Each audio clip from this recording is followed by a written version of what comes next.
네, 안녕하세요. 강원도의 레고랜드 때문에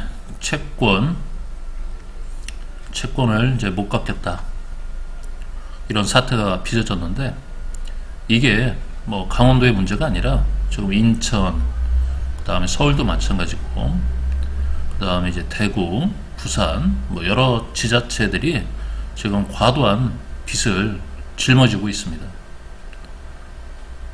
이유는 이제 각 지자체마다 이제 서울도시공사, 그러니까 자체 지자체마다 이제 개발 사업을 이제 뭐 어디 도시공사 이런 걸 만들어서 개발 사업을 하고 있는데, 지금 그런 개발 사업들이 문제가 한 번에 돈을 끌어 쓸 수 없기 때문에 보통 이제 채권을 발행하거나 아니면 은행에서 돈을 빌립니다. PF 대출을 일으키는 거죠.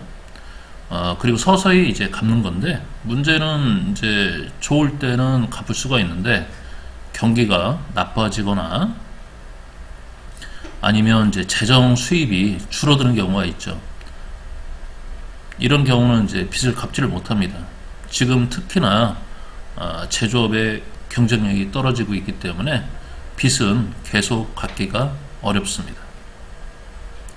그 대표적인 사례가 이제 일본 유바라시인데요. 지금 이제 보시는 화면은 이제 일본 유바라시가 예전에는 이제 탄광으로 이제 유명했는데, 이제 탄광이 이제 서서히 이제 없어지다 보니까 이제 탄광 박물관을 만들었습니다. 지금 보시는 화면이 이제 탄광 박물관 화면이죠. 예전에는 인구 10만 정도 됐었는데 지금은 인구가 한 7천 명 밖에 되지 않습니다. 10만 인구가 7천으로 줄어들었죠. 이유는 이제 거기도 이제 테마나 뭐 파크나 여러 가지를 만들었는데, 시가 여기 이제 홋카이도 맨 위쪽이다 보니까 이제 사람들이 별로 안 오다 보니까 이제 그 부도가 났습니다. 테마파크나 여러 군데가. 그러다 보니까 시 재정이 문제가 돼가지고 결국에는 이제 그 테마파크도 철거를 하고 부도가 나서, 그러다 보니까 이제 여러 가지 문제가 생기는 거예요. 그래서 말이 시지, 모든 권한이나 이런 건 시에서 하지 못하고 그 윗단계에서 이제 합니다. 왜냐면 이제 뭐 결제 같은 걸 할 수가 없는 거죠. 네. 지금 이게 뭐 강원도의 문제냐? 아까 얘기한 대로 여러 지자체가 여러 도시사업, 도시개발 사업을 하기 때문에 지금은 아니지만 이제 강원도가 문제가 아니라 서서히 하나하나씩 그런 지자체가 나올 수밖에 없다. 이 유바라시는 지금 이제 뭐 600억 엔이 넘는 부채를 짊어지고 있어서 파산을 했는데, 그러다 보니까 어떤 문제가 있냐? 소학교하고 중학교가 하나밖에 없어요. 선생님한테 줄 돈이 없으니까. 그 다음에 시장 월급이 25만 엔입니다. 25만 엔은 한 250만 원 되는 거죠.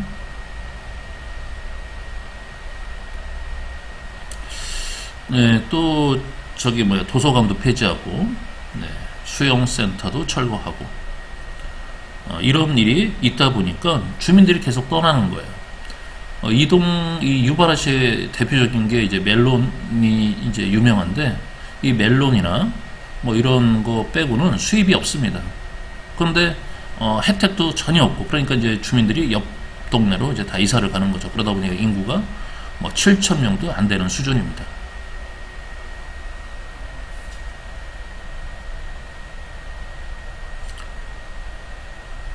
이런 이제 지방자치단체의 몰락이 이제 남의 일은 아니다. 인천도 지금 부채가 13조가 넘는다고 합니다. 이제 지방자치단체장이 너무 개발사업, 인기 영합적인 그런 사업을 자꾸 개발하다 보면은 결국에는 나중에 어느 누군가 지자체장이 그것을 떠맡을 수밖에 없어요. 따라서 건전한 재정 속에서 돈을 아끼고 빚을 탕감하는 그런 정책이 절실할 때입니다. 평택시도 마찬가지죠.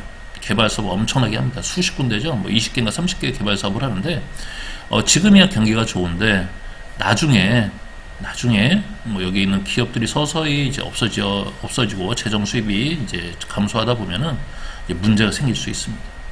지금 시의원들 뭐 돈 쓰는데 너무 신났죠. 하지만 결국은 그게 다 우리의 빚입니다. 최근에 이제 화성시에서 그 주민세 7천 원을 면제해 줬습니다.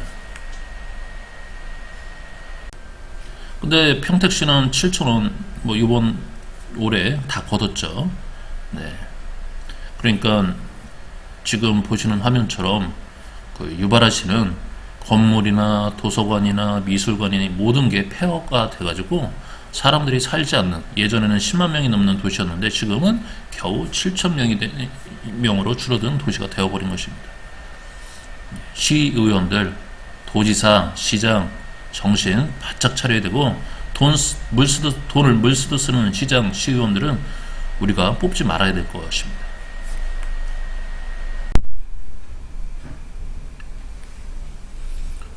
오늘은 그 삼성 이건희 회장이 돌아가신 지 이제 2주년이 되는 날입니다. 10월 25일. 2020년 10월 25일 날 돌아가셨으니까요. 이제 올해 2년 차가 되는데, 안타깝게도 그때 그 모 이제 신문에서 터뜨렸죠. 자택에서 이제 뇌졸중으로 쓰러져 가지고 병원에 옮겨졌지만 몇 년 동안 식물인간처럼 이제 있다가 결국은 이제 돌아가셨습니다. 저는 개인적으로 이제 이건희 회장에 대해서 과연 우리나라 그 유수나 노조에서 삼성을 대하는 태도가 과연 옳은가 하는 생각을 해봅니다. 지금도 이재용 회장은, 아마 그 아들인 이재용 회장은 지금도 수많은 사건에 연루돼서 일부는 이제 사면을 받았지만 아직도 재판을 하고 있어요.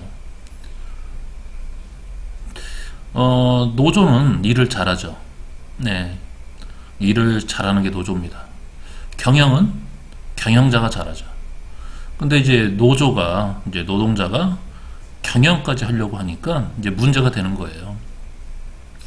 경영은 경영자에 맡기고, 네, 우리 그 일은 이제 노동자에게 맡기는 게 그게 순리인데, 노동자가 봤을 때 이 경영자가 너무 많은 임금을 가져가고 너무 과도한 권한을 갖고 있다라고 생각해서 많은 이제 투쟁을 합니다. 하지만 제가 봤을 때 경영자는 경영자다운 어떤 리더십이 있는 거고, 노동자는 이제 노동자에 걸맞는 그런 또 이제 일이 있기 때문에 경영자가 노동을 할 수 있는 건 아니고, 또 노동자가 경영을 할 수 있는 건 아닌데, 이 노동자, 이제 노조는 그걸 헷갈려 하는 것 같아요. 저도 이제 조그맣게 사업을 하지만, 이제 경영자하고 이제 직원은 엄연하게 바라보는 어떤 사물을 바라보는 시야 자체가 틀립니다. 삼성에 이제 노조가 생겼죠.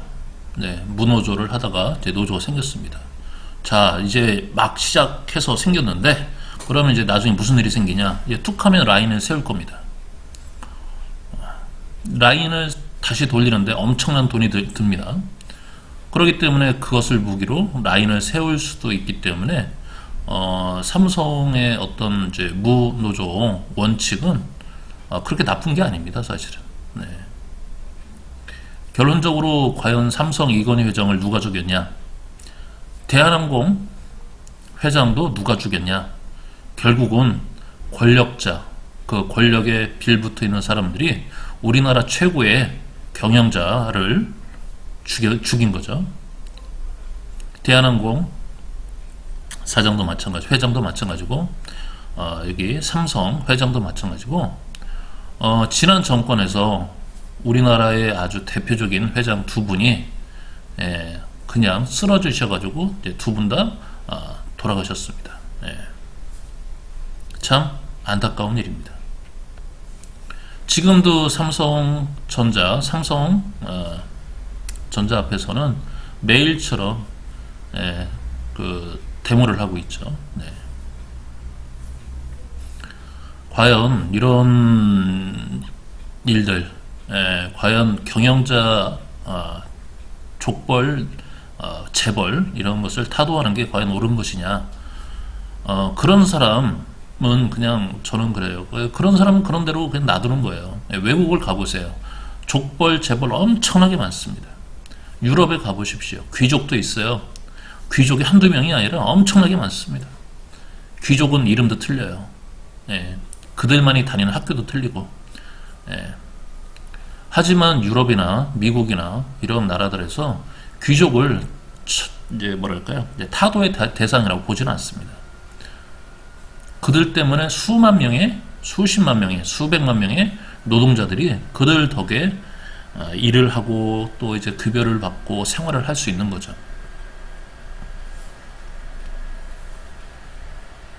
경영자는 경영을 맡기고요. 노동자는 본연의 일을 충실히 하면 됩니다. 노동자가 재벌을 타도해서 본인들이 재벌이 되겠다는 얘기인데, 재벌은 다 그만한 어떤 이유가 다 있습니다. 재벌이 되기 위한 이유. 누구보다도 열심히 일합니다. 밤새도록 일하고 1년 360일 일합니다. 근데 노동자 어떻습니까? 8시간 되면 집에 가죠. 잔업 한두 시간 더 하고 그 다음에 일 끝나면 회사 일에 대해서 신경 안 씁니다. 하지만 경영자는 틀립니다. 경영자는 누워서나 앉아서나 항상 회사 일에 신경을 쓰기 때문에 경영자는 경영을 맡기는 게 맞고 노동자는 노동 일을 맡는 게 맞던데, 우리나라는 뭐랄까요, 이제 재벌이나 어떤 이런 타도의 대상으로 자꾸 보기 때문에 유능한 어떤 이런 회장 두 분이 안타깝게도 그릇된 어떤 정책이나 그릇된 어떤 노조의 어떤 탄압이나 뉴스 보도로 돌아가시게 만들었습니다. 우리나라에 크나큰 이제 더 사셔가지고 더 큰 경영을 해야 되는데, 안타깝게 더 많은 이제 경영을 하지 못하고 그 중간에 돌아가신 거죠. 참 안타깝습니다. 오늘 이제 2주년인데요. 한번 이건희 회장이나 그 아버지 이병철에 대해서 한 번 더 고민해 봐야 할 때입니다. 앞서서 제가 얘기한 유바라 씨 얘기를 드렸는데요. 똑같습니다. 이병철이나 대한항공, 한진, 해운, 수많은 회사들이 이제 사라질 건데, 과연 그 회사들이 사라지면 언젠가는 이병철이나 이건희가 꼭 필요한 사람이었구나 하는 생각이 들 겁니다. 네, 이상입니다.